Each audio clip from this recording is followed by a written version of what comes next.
ওই লাইন বন্যা কোন জায়গায় চলে গেল আমারটা তো ভিডিও করেন মা করো বন্যা কইতাম না মিটিং এ দূরে হটতে গেছে কোন কোড়া লাইন করছো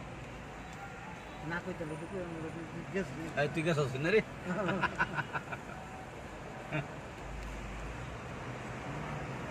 আমার একটু ধরেন বিলে দে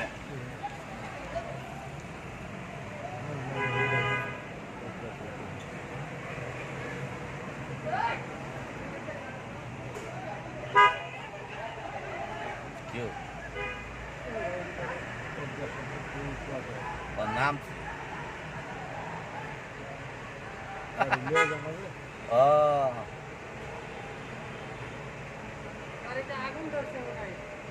আর তারা আমার দিয়ে দেন আমি সরে যাই এখান থেকে গাড়ি তোমার ফালাই করতেছো গাড়ি আগুন ধরছে